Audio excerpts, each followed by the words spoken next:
Bienvenidos a nuestra segunda sesión en nuestra materia Derecho Procesal Penal. En la sesión pasada vimos justamente la importancia de, o mejor dicho, las causas por las cuales en el año 2008 se reformó la Constitución y cambiamos prácticamente de el modelo o la manera de impartir y procurar justicia en nuestro país, y habíamos dicho que esta reforma se publicó justamente el 18 de junio del 2008 y hubo un periodo de 8 años para que la reforma se implementara a nivel, a todo el país, a nivel nacional y a nivel estatal, desde luego. En el transcurso durante este periodo, incluso antes, diversas entidades federativas comenzaron a incursionar sobre la oralidad en la materia penal. Y por supuesto que hubo estados que se presentaron como ejemplos paradigmáticos para los demás países, los demás estados, mejor dicho, perdón, los demás estados, en cuanto a la aplicación de este nuevo modelo del sistema acusatorio oral. Eh, Ejemplos paradigmáticos fueron lo que hizo el estado de Chihuahua, el estado de Oaxaca, el estado de Durango, donde sus legislaturas de aquellas entidades establecieron, emitieron códigos de procedimientos penales locales que reflejaban en buena manera lo que tenían que ver con la materia de reforma constitucional. Sin embargo, se excedían también en algunas circunstancias en cuanto a lo que tenían que ver con los derechos. Había figuras procesales, había institutos procesales que diferían mucho en unos y otros. Habían estados que eran más garantistas que otros y así fueron comenzándose a llevar a cabo este tipo de juicios. Yo fui testigo de cómo es que se comenzaron a implementar este tipo de juicios orales en materia penal a nivel estatal. Uno de los primeros estados que llevó a cabo esta transformación en oralidad fue en el Estado de México. En aquellas fechas, en aquellos años, yo trabajaba como abogado postulante. Y cuando nos caía algún asunto nuevo, sabíamos que se tenía que llevar a cabo mediante las reglas del nuevo procedimiento penal, el nuevo sistema acusatorio. Pero ¿qué pasaba? Que íbamos en blanco, que no teníamos un ejemplo de cómo es que se llevaban a cabo estos procesos. ¿Por qué? Porque el Estado de México apenas los comenzó a implementar.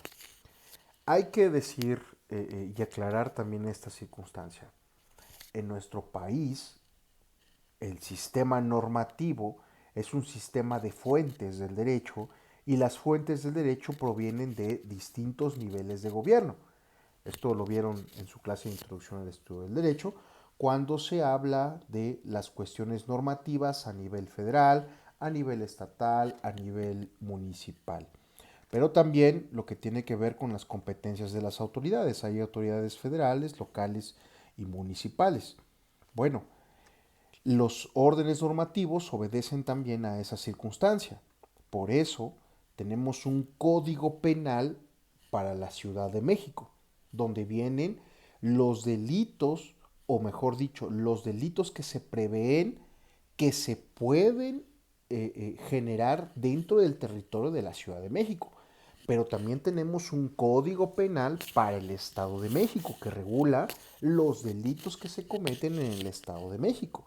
Y también tenemos los de Sonora, los de Durango, los de Chiapas, los de Yucatán, los de Nayarit, los de Veracruz, los de Puebla, etcétera. En cada entidad federativa tiene su propio código penal. En esas épocas también cada entidad federativa tenía su código de procedimientos penales. En la Ciudad de México, bueno, en ese entonces se llamaba Distrito Federal, teníamos el Código de Procedimientos Penales del Distrito Federal. Teníamos el Código de Procedimientos Penales del Estado de México y así de cada entidad federativa. Cuando surge la reforma en materia de seguridad y de justicia, ordena que las entidades se ajusten a este nuevo modelo, a estas nuevas reglas predominantemente orales, y lo que hicieron fue que las legislaturas transformaron sus códigos procesales locales en materia penal, incorporando estas figuras. En unas, ya lo hemos mencionado, estados como Oaxaca, como Chihuahua, lo que hicieron fue crear códigos de avanzada. Y otras entidades pues no tenían idea de cómo ir implementando estas reformas. En el Estado de México no tenían idea. Aún recuerdo cuando nos preparábamos para llevar a cabo una audiencia, días antes teníamos que meternos a las salas, porque para ello también se crearon lugares especializados. Se comenzaron a construir las salas de juicio oral. Ahora ustedes pueden visitar cualquier sala penal de juicios orales en cualquier juzgado que lo tenga, porque aparte las audiencias son públicas y ustedes pueden ingresar. En ese entonces, desde luego que también las audiencias eran públicas, y lo que hicimos en ese entonces, mi jefe y yo, fue meternos a esas audiencias de de otros procesos para tomar nota de qué es lo que, cómo se iba desarrollando un procedimiento penal en este nuevo sistema. El problema es que tanto el juez como el Ministerio Público como el abogado no tenían la más mínima idea, y es que nadie tenía de la más mínima idea de cuáles eran los pasos a seguir. Todo eso se fue dando en la práctica, todo eso se fue consensando para decir cerramos toda etapa, a pesar de que los códigos tenían ciertas reglas, decían ahora tenemos esto, vamos a pasar a esto, vamos a debatir esto, es momento de que usted hable sobre esto, es momento que usted replique sobre esta circunstancia, etcétera. Pero en ese entonces, que estaban apenas en práctica en implementación estos procesos penales, no había nada, no había antecedentes, no había precedentes, no había manera de que alguien dijera después de esto sigue esto, etcétera. Por lo tanto, comenzó a haber un desfase en cómo se estaba implementando la reforma en algunos estados y en otros no. Este desfase ocasionó que algunas entidades federativas tuvieran un cierto retraso. Bueno, esto pasó antes de que se cumplieran los 8 años que señalaron los artículos transitorios para implementar la reforma constitucional. Al haber tanta fragmentación de ordenamientos implementando este proceso, en el año 2014 se reformó la Constitución Política.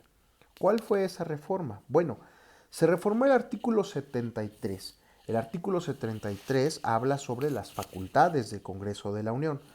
Es uno de los artículos más modificados en nuestra Constitución de 1917 y el que contiene también más fracciones. Se modificó la fracción 21 del artículo 73 de la Constitución General y ahí se reformó para otorgarle la facultad al Congreso General de la República, la facultad exclusiva para legislar en materia procesal penal. Es decir, el único que podía legislar en materia procesal penal era el Congreso. Ya no eran las entidades federativas, ya no era la Asamblea del Distrito Federal, ya no era el Congreso del Estado de México, ya no era el Congreso de Nuevo León el que expidieran los códigos de procedimientos penales de sus entidades, sino que esta reforma que se publicó el 8 de octubre del año 2013 hizo que se reformara el 73 para darle la facultad exclusiva al Congreso de la Unión para emitir la legislación en materia procesal penal. ¿Y qué ocurrió? Que lo que tenía ahora en mente era ya no generar 32 códigos de procedimientos penales, uno por cada entidad y uno federal, es decir, 33 ordenamientos, sino hacer uno solo. Y entonces ese único solo se llamó y se llama Código Nacional de Procedimientos Penales. La intención fue justamente esa, armonizar toda la materia procesal penal en el país conjuntarlo en un solo documento normativo que se denominó Código Nacional de Procedimientos Penales y que aplicara tanto para el fuero común, para las entidades federativas, como para que se aplicara también a nivel federal. En un solo documento normativo existían justamente todos esos procedimientos que se iban a aplicar en todo el país. Por supuesto, esta legislación también fue implementada de manera gradual. También en sus artículos transitorios señaló que para que se implementaran junto con los juicios orales, también junio del 2016 era la fecha límite para que se armonizaran todos los códigos hacia o se unificaran hacia el Código Nacional de Procedimientos Penales, para que a partir del 2016 toda la justicia penal oral se aplicara a todo el país para la tramitación de cualquier causa penal cuyos hechos se hubiesen denunciado a partir de que entró en vigencia. Incluso algunos que hayan sido cometidos hasta de forma previa. El primer estado que implementó justamente o que puso en marcha la aplicación del Código Nacional de Procedimientos Penales fue Durango. Lo comenzó a implementar desde el 2014. Obligatorio iba a ser a partir del 2016. Este documento ahora sí iba a sentar las bases para todos los procedimientos penales. Iba a ver ahí cómo iba a ser la etapa de investigación, cuál era el procesamiento, la sanción de los delitos, etcétera, para todos los ámbitos penales, tanto federal como del fuero común. Tenemos actualmente una única materia que regula todos los procedimientos penales. Eso lo que hace es que a nosotros nos hace más prácticos, porque en lugar de tenernos que aprender 32 códigos de procedimientos penales, o 33 sumando al federal, únicamente tenemos que estudiar uno solo, porque el mismo procedimiento se va a aplicar para la Ciudad de México, que para Puebla, para Tlaxcala, para Aguascalientes, para San Luis Potosí, para Chiapas, para todo el país se aplica un solo Código Nacional de Procedimientos Penales. Por eso, el documento que nosotros vamos a utilizar para esta clase, el documento normativo, va a ser justamente el Código Nacional de Procedimientos Penales, que por cierto, ya para sus próximas clases, mi sugerencia es que ustedes lo tengan a la mano para que cuando yo lea, hable sobre algún artículo, ustedes lo tengan a la mano y puedan constatar que se trata justamente de lo que estamos nosotros hablando. El Código Nacional de Procedimientos Penales trajo o abrió también otro tipo de debates sobre si podía existir un código nacional en materia civil, hecho que ocurrió en el año 2019. En el año 2019 también se expidió un Código Nacional de Procedimientos Civiles y Familiares que fuera aplicable para toda la República Mexicana, para procedimientos que se llevaran a cabo en el municipio de Naucalpan, en el municipio de Altamira, en Matamoros, en Mérida, en Tuxtla Gutiérrez. En todos lados se aplica también ya un solo código nacional, porque también se presentó esta códigos de procesales que existían en la materia para unificarlos en uno solo. Pero eso también ha despertado otro tipo de debates, porque también hay voces que proponen, que debaten sobre si también hay la posibilidad de establecer un código nacional penal, un código único, un código que establezca cuáles son los delitos que se están considerados en todo el territorio nacional. Esta es una materia o un debate que quizá no ha logrado el énfasis que tuvo el Código Nacional de Procedimientos Penales porque el proceso es algo que denominan o algo que parece únicamente procedimental. Por supuesto que a lo largo del curso yo quisiera que cada uno de ustedes se quitara esa mala idea de que lo procesal no va a tener nunca que ver con lo sustancial, al contrario. Lo procesal, no por decir que regula los procesos y que es la manera en que se va a llevar a cabo un procedimiento penal y el que sea, deja de tener la sustancia o la importancia que merecería como si se tratara de una materia meramente sustancial. Es decir, los procedimientos son tan importantes, tan indispensables que su violación provoca que un determinado delito sea anulado. Y esto lo veremos con ejemplos, por supuesto, durante todas nuestras clases. Por ello, cuando uno dice que si hay la posibilidad de emitir también un código penal único, un código nacional penal, pues han surgido también voces en donde hablamos de que somos un país multicultural o pluricultural, donde hay regiones que siguen siendo todavía conservadoras, tradicionales, a diferencia de otras regiones del país donde tienen más una tendencia liberal en cuanto a los temas que impactan el devenir del día a día. No podemos decir que las sociedades industrializadas de Nuevo León sean las mismas sociedades agricultoras de Chiapas. Hay una gran diferencia. Lo que en algunas entidades se concibe como una falta, en algunas otras entidades no lo conciben de esa manera. Por ello, el dilema o el obstáculo que se presenta para legislar en materia penal, para expedir un código penal nacional, justamente es eso, la idiosincrasia de los pueblos, lo que tiene que ver con la manera en que llevan a cabo sus culturas, etcétera. Por eso, quizá ese sea un tema que todavía yo, en lo personal, no alcanzo a vislumbrar que vaya a tener consenso en el Poder Legislativo. Por supuesto que ahora, con el Poder Legislativo que tenemos, todo puede suceder.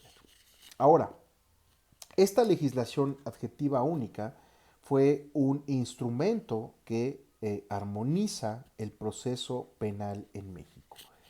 En él se van a establecer las mismas instituciones procesales, las mismas reglas, los mismos rectores que van a regir todos los procedimientos en todo el país. No importa el lugar en donde se desarrolle la audiencia de esta causa penal. No importa tampoco si la autoridad va a ser, si ustedes se enfrentan a una autoridad en particular, se van a establecer las mismas reglas. Esto, por supuesto, lo que va a generar en el futuro, y yo creo que si se ajusta muy bien lo que nos hace falta en los códigos, en el Código Nacional de Procedimientos Penales, lo que vamos a lograr va a ser la consolidación de nuestro sistema penal acusatorio. Por supuesto que esta consolidación va a tener mucho que ver con los operadores mismos del sistema, tanto los abogados que accionan este tipo de principios como los mismos cuerpos, entes que forman parte de estos órganos jurisdiccionales, pero también desde la academia. La doctrina, recuerden sus clases de introducción al estudio del derecho, también es una fuente del derecho. Lo que hacen los académicos, los investigadores, las universidades, al generar comentarios sobre sentencias, lo generan doctrina y se formaliza una doctrina sobre este tipo de circunstancias. Ahorita se han escrito decenas, centenas sobre libros que tienen que ver con los juicios orales. Por supuesto que algunos mejores que otros, pero ha habido una serie de libros que se han escrito justamente para verificar este tipo de procedimientos. Ustedes en la bibliografía podrán encontrar los que, a juicio de su servidor, son los documentos, la bibliografía que está bien escrita, que está bien redactada, que tiene los pasos a seguir, etcétera.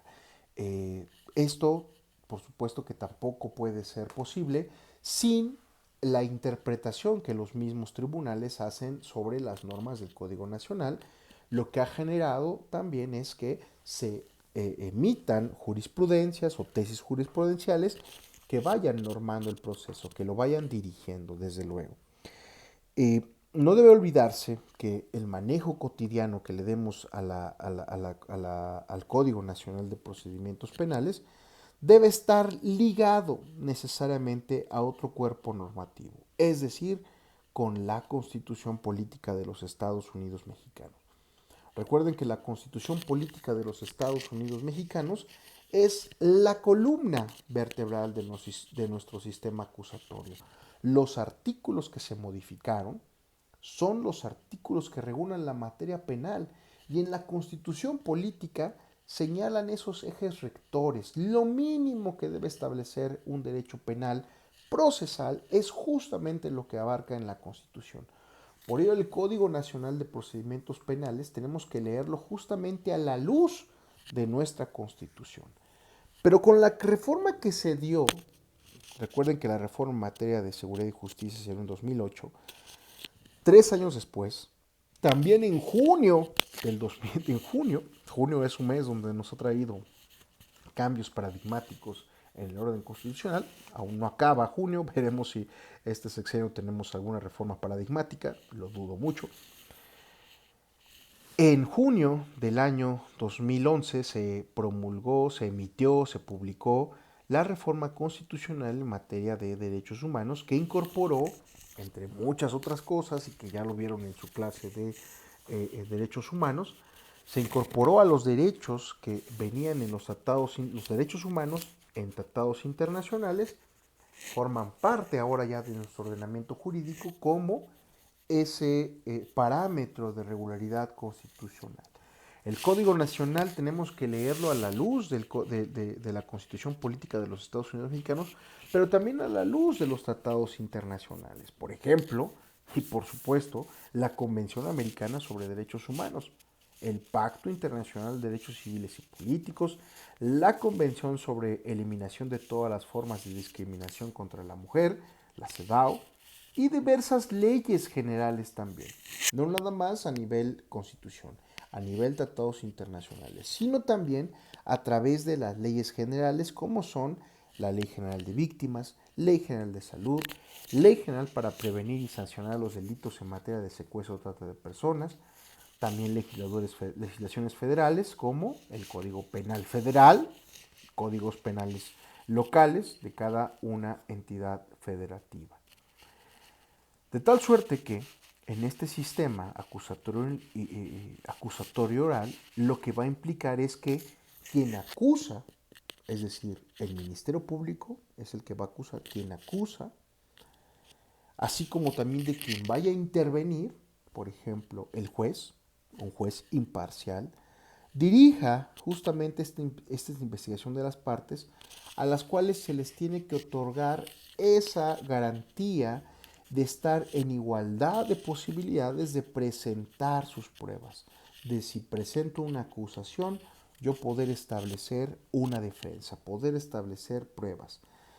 Y esto se tiene que llevar a cabo a través de los principios que van a regir las audiencias, que van a ser predominantemente orales. Y cuando digo predominantemente orales es que las audiencias, mejor dicho, el procedimiento escrito no se elimina.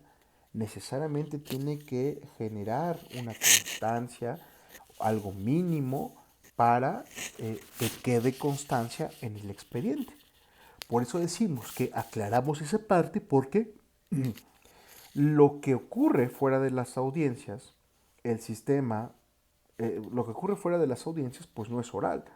¿Por qué? Porque nuestro sistema penal acusatorio tiene partes que no son orales. No todo el tiempo voy a estar yo hablando con el juez, sino que va a haber circunstancias que yo voy a tener que formular por escrito.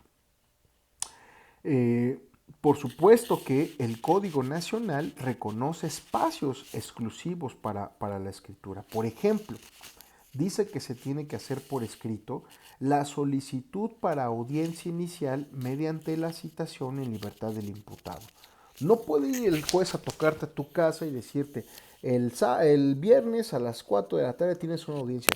Por supuesto que te va a llegar una orden escrita. Por eso decimos, es predominantemente oral, pero no se elimina la escritura.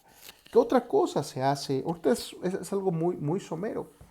¿Qué otra cosa se tiene que hacer por escrito? El escrito de acusación del Ministerio Público una vez que se declara el cierre de la investigación complementaria. Así como también, la presentación del recurso de revocación en resoluciones judiciales que están dictadas fuera de la audiencia o el recurso de apelación. Todo ello, por supuesto, que tiene que generarse por escrito porque tiene que cumplirse una serie de requisitos, entre ellos la expresión de los agravios. Y bueno, en materia penal sabemos que la falta de expresión de agravios no quiere decir que no se acepte el recurso, la falta de formalidades esenciales de procedimiento no quiere decir que no se admita el recurso. Otra cosa es que el recurso se deseche por no haber cumplido otras circunstancias.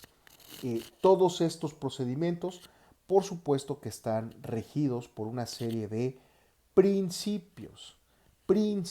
Lo que hacen los principios es que hacen que determinadas circunstancias sean optimizadas.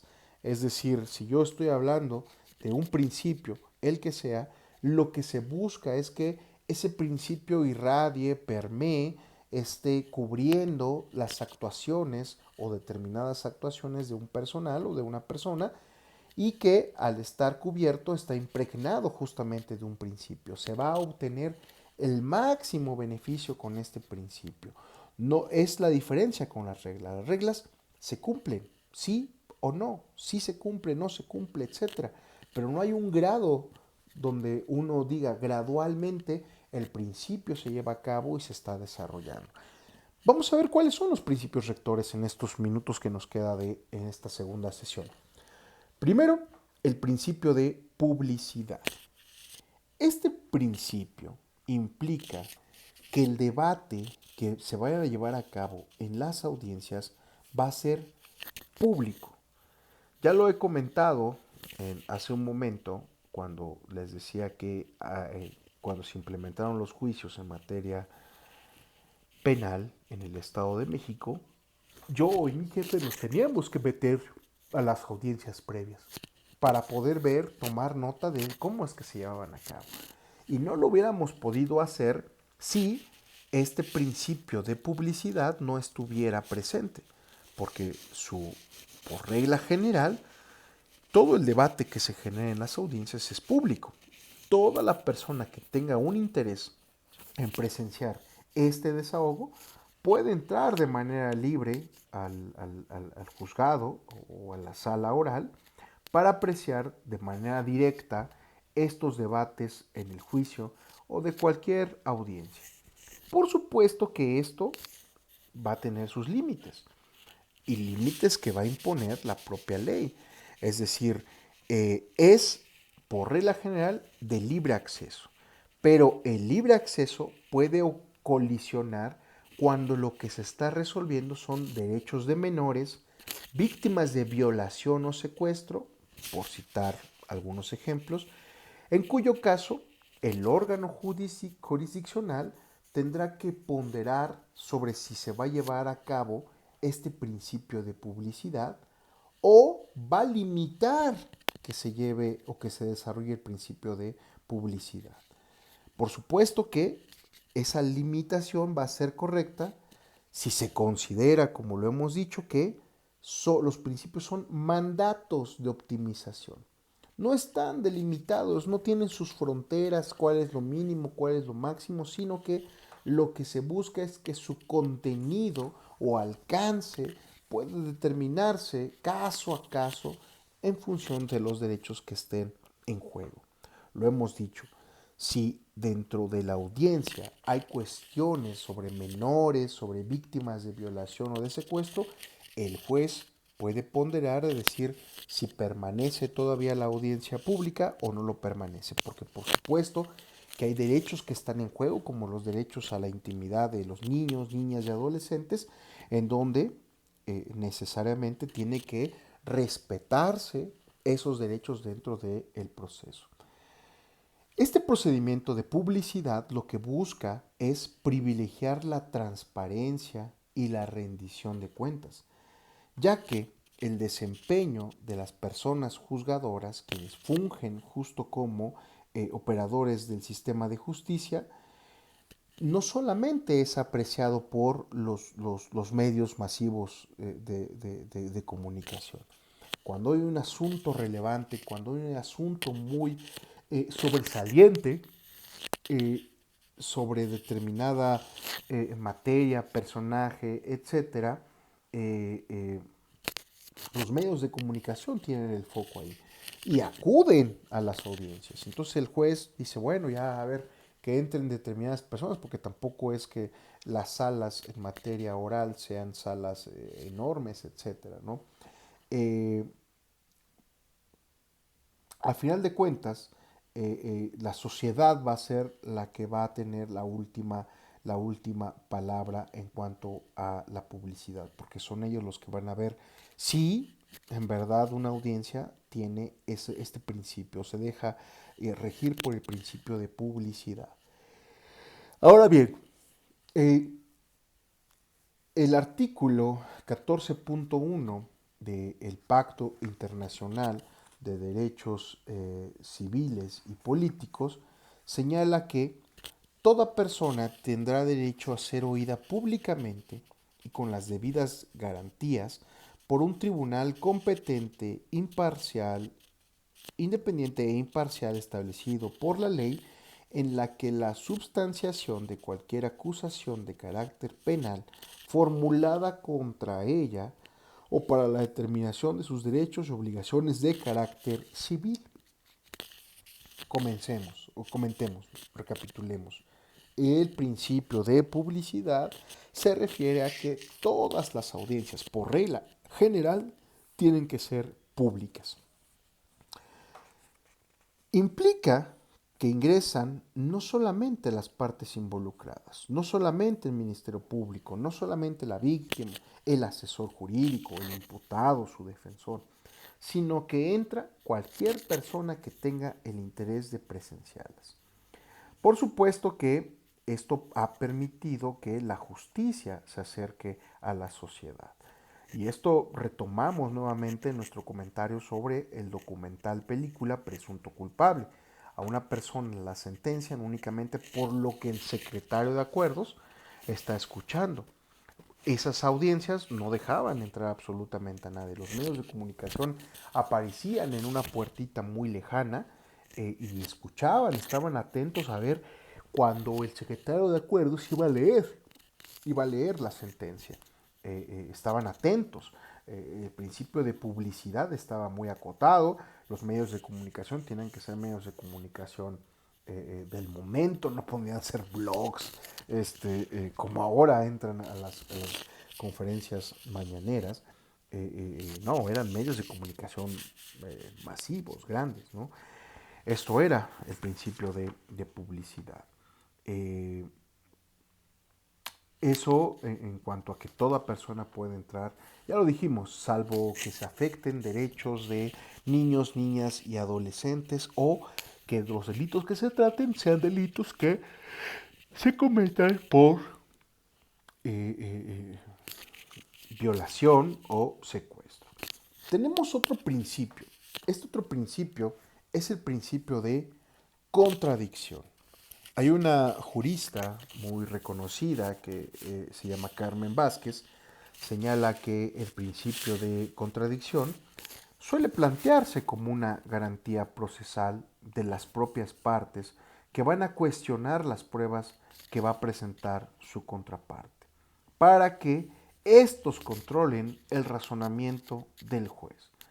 Por ejemplo, si yo tengo la oportunidad de presentar evidencias a favor de la persona a la que estoy acusando que cometió determinado delito, la otra parte va a tener el derecho de defenderse y aportar pruebas que estén desvirtuando mi acusación.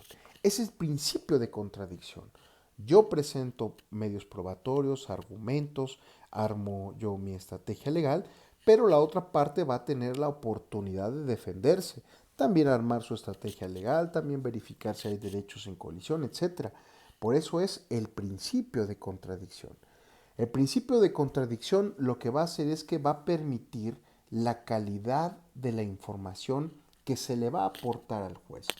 Si yo veo que el Ministerio Público, que va a ser mi contrario, lo que hace es presentar pruebas que son del todo ilegales, que estén mal formuladas, yo como defensor público voy a tener el derecho de decirle al juez, su señoría, lo que ha presentado el Ministerio Público no tiene eficacia, está fuera del debate, etcétera. Yo tengo el derecho para contradecir lo que ha dicho el Ministerio Público, pero al revés es igual. Cuando el defensor emite documentos, argumentos, etcétera, que no desvirtúan el hecho delictivo, yo como Ministerio Público puedo decirle a su señoría, al juez, que lo que presentó la contraparte para desvirtuar el ejercicio de determinado hecho ilícito no tiene nada que ver, etcétera. Tengo el derecho de contradecir lo que ha dicho. Esto permite que se genere una cierta calidad en la información que va a ser aportada por el juez. De nada va a servir que al juez se le contamine sobre esas contradicciones cuando lo que va a hacer el juez es establecer una decisión. Ya vimos la contradicción. La contradicción entre las partes implica que quienes intervengan como titular de la acción penal, el titular de la acción penal es una de las partes, ya sea pública o particular, víctima, abogado victimal, defensor o imputado, se les reconozca la calidad de partes en el proceso penal, donde se va a destacar la concepción del imputado o acusado, que sea un ente sujeto de derecho, sino como un objeto de juzgamiento. Esto es importante y lo repito nuevamente. Se va a hacer que se le reconozca la calidad de las partes dentro del proceso penal. Y lo que vamos a destacar es a la denominación que se le hace al imputado o acusado, ya que vamos a pasar de verlo como un sujeto de derechos y no como un objeto de juzgamiento. Esto en primer lugar. En segundo lugar, este principio de contradicción implica o constituye unas de las herramientas de nuestro sistema acusatorio, ya que con base en este mismo principio se permite a las partes poder debatir los hechos, poder debatir los argumentos jurídicos de la contraparte. Me va a permitir a mí contradecir a cualquier medio de prueba dentro del proceso. Es algo que yo voy a tener en mi estrategia legal, el derecho de contradecir, de debatir, de argumentar en contra de las pruebas que me emitan o los argumentos. Por ello, lo que se logra va a ser justamente un equilibrio entre las funciones de los operadores del sistema, ya que una vez que el titular de la acción penal, el juez, hace uso de la voz, se permite a una contraparte manifestarse a favor o en contra de lo que va a decir la otra persona. El juez únicamente va a hacer que se medien, es el árbitro el que va a permitir que una de las partes argumente sobre las pruebas que aporta la otra persona y viceversa. Este principio de contradicción lo que va a hacer es que el juzgador eh, eh, eh, vea como útil un medio para la obtención de su propio conocimiento para poder resolver la circunstancia que se le presenta. Ahora, este principio se ubica como uno de los principios rectores justamente del procedimiento acusatorio, oral y acusatorio, es un pilar fundamental. Hasta aquí vamos a dejar lo que tiene que ver con los principios. Nuestra siguiente clase vamos a ver el principio de